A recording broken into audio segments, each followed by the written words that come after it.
한국은 정말 멋있어. 역시 국책의 진심이구나. 최근 한국 인기 그룹이 빌보드 1위를 했다는 소식에 일본에서도 뜨거운 반응을 보였습니다. 일본에서 축하라도 했을까 싶었지만 역시나 그들은 한국은 조작과 국책으로 여기까지 왔다 라며 조롱과 비난을 일삼았죠. 한국이 잘 나가니 억지를 부리는 일본. 그런데 그렇게 한국을 욕하던 일본에서 자신들의 신인 그룹을 한국이 닦아놓은 길에 무임승차시키려다가 낯걸렸다는데요.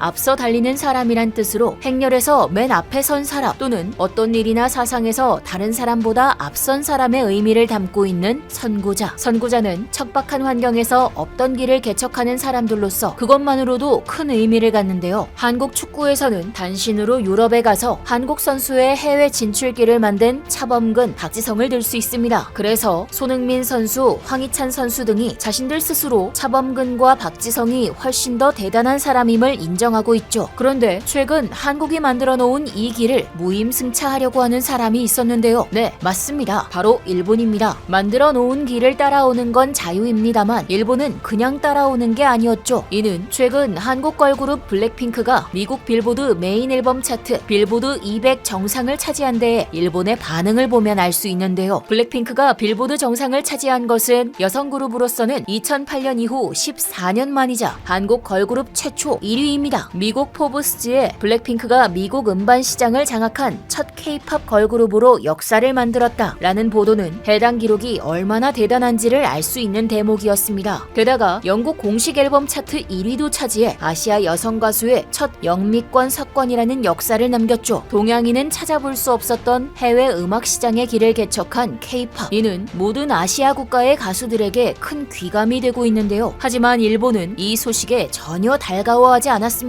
일본 네티즌은 BTS가 사라지고 나서 정말 총력전이네. 계정을 더 늘리지 않으면 지금처럼 인기가 지속되지 않을 텐데 그럭저럭 대응은 되는가 봐. 한국인들은 늘 하던 대로 힘내라. 크크. 내가 뭘 검색했는지 모르겠지만 블랙핑크 관련 기사가 추천으로 자꾸 나와. 이건 한국 아이돌은 국책으로 지원하고 있고 정말 엄청난 돈을 들이고 있다는 증거야. 참 이상하지. 이렇게나 기록이 나오는데 일본에선 그다지 화제가 되고 있지 않다니. 이렇게 국책으로 조작한 1등을 하면 오히려 반감을 산다는 것을 왜 깨닫지 못하는 거지? 블랙핑크 뮤직비디오 처음 봤는데 연출이 너무 멋있어. 한국은 정말 대단해. 역시 국책의 진심이구나 라며 지독할 만큼 국책에 집착했는데요. 일본은 예전부터 K-팝이 잘 나가는 데에 한국이 국책으로 아이돌들을 지원했기 때문이라 분석했습니다. 이는 2011년으로 거슬러 올라가 NHK 기자 출신 키무라 타로가 방송에서 한류 열풍은 한국 정부가 유튜브 동영상 조회수를 조작해 이뤄지고 있으며 브랜드 위원회라는 기구를 통해 주도하고 있다 라고 주장하면서 시작됐습니다. 이 황당한 소리는 당시 국가브랜드위원회 측이 항의하면서 마무리됐지만 이미 일본인들은 물론 얼마나 말했는지 전 세계가 믿고 있었죠. 하지만 이는 모두 근거 없는 허위입니다. 오히려 일본은 2010년부터 쿨재팬이라는 국책을 통해 일본 문화 수출을 지원하고 있었습니다. 그리고 결과는 당연히 대실패였죠. 일본은 어마어마한 예산을 지원한 계획이 실패하자 변명이 필요했기에 한국이 했다고 뒤집어 씌웠던 것입니다. 참 웃음밖에 안 나오는 상황인데요. 최근 막말로 논란이었던 일본의 한 대형 기획사 회장은 한국은 J-팝을 전수해갔고 BTS와 블랙핑크 같은 그룹들이 일본을 발판 삼아 해외에 가서 엄청나게 히트하고 있다. 국가와 정부가 밀어주니 당연하다 라며 잘못된 사실을 자신의 유튜브 채널을 통해 선전하고 있기도 했죠. 아무래도 J-팝이 전혀 세계에서 먹히지 않기에 배가 아픈 것 같은데요. K-팝이 아시아 음악을 세계로 이끌며 선구자 역할을 했는데 돌아오는 게 이거라니 착잡하기만 한데요. 그런데 놀랍게도 일본은 뒤에서 몰래 한국이 닦아놓은 길에 무임승차하고 있었습니다.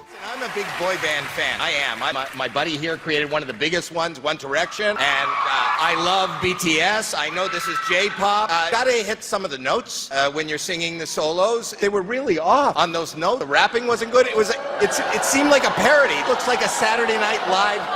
저희 채널에서 소개했던 미국 오디션 방송에서 광탈한 일본 그룹 토라자가 그 주인공입니다. 토라자는 오디션에서 떨어졌지만 최근 미국에서 데뷔해서 한 번 더 도전한다고 밝혔습니다. 이는 일본의 모든 방송사들이 속보로 보도할 만큼 일본 내에서 큰 화제를 모았는데요. 이 그룹이 세계 무대에 도전하는 것은 박수받아 마땅할 일입니다. 일본 내에서 아무도 도전하지 않은, 아니 엄두조차 못 낸 일에 도전한 것이니까요. 그런데 문제는 이들을 바라보는 일본인들이었죠. 일본 네티즌들은 해당 소식을 들은 후 세계적으로 한류 아이돌이 유행하고 있으니까 그런 스타일로 가려나 생각했는데 확실히 일본 자니즈 아이돌 느낌이 강하고 오히려 미국에서는 이게 더 새로워서 잘 먹힐 것 같아. 기계 같은 K-팝보다는 인간미가 있는 자니즈가 좋다. 정말 흥미롭습니다. 응원할게요. 정말 축하해. 미국적인 곡을 만들 거라면 이미 K-팝이 있지만 그들의 강점은 일본인이라는 거지. 일본의 문화는 전 세계에서도 인기이고 굳이 미국식으로 다가갈 필요는 없어. 예를 들면 해외에서도 인기 많은 일본 애니의 주제가를 담당하거나 하는 방법이 있지 라며 J-팝은 매력이 넘치니 무조건 성공할 거라고 확신했는데요. 한국이 성공하면 조작, 국책이고 일본이 성공하면 매력 덕분이라. 뻔뻔해도 어쩜 이렇게 뻔뻔할 수 있을까요? 그러나 자니즈 타키자와 히데아키 부사장은 BTS와 같이 세계에서 활약할 수 있는 그룹을 만든다고 하는 것이 항상 있다. 토라자는 그 선구자가 되는 또 다른 존재가 되어가는 게 아닐까 싶습니다. 라며 토라자가 BTS를 따라가고 있음을 인정했는데요. 일본 매체 주간 여성 프라임 역시 BTS가 개척한 아시아 보이그룹 시장을 따라가고 있다 라며 토라자가 BTS가 닦아놓은 길을 가고 있음을 보도했죠. 이들 말대로 따르면 토라자가 BTS가 닦아놓은 길을 그대로 따라가는 건데 그런데도 K-팝은 가짜라고 말하다니 이건 그냥 무임승차가 따로 없습니다. 일본은 무임승차뿐만 아니라 한국을 그대로 따라하고 있었는데요. 한국을 따라잡기 위해 오디션을 통해 만들어진 일본 그룹 비퍼스트는 성공적인 데뷔를 했지만 그들의 뮤직비디오를 보니 뭔가 이상했습니다. 바로 이들이 내놓은 신곡 뮤직비디오가 다름 아닌 한국의 자랑인 BTS의 뮤직비디오와 매우 흡사했던 것이죠. 웃긴 건 애초에 비퍼스트가 만들어진 목적이 한국을 따라잡기 위해서였는데 까고 보니 그저 BTS 짝퉁에 불과했던 것입니다. 아시아 음악을 세계에 알리는 데에 힘쓰고 있는 한국, 그 선두자가 자신들이 아니라는 데에 화가 난 일본. 이건 뭐 도움을 주지 못할 망정 회방만 놓고 있으니 그냥 앞으로도 한국에 뒤처진 채 열심히 해주세요. 지금까지 얼큰한 뉴스였습니다. 감사합니다.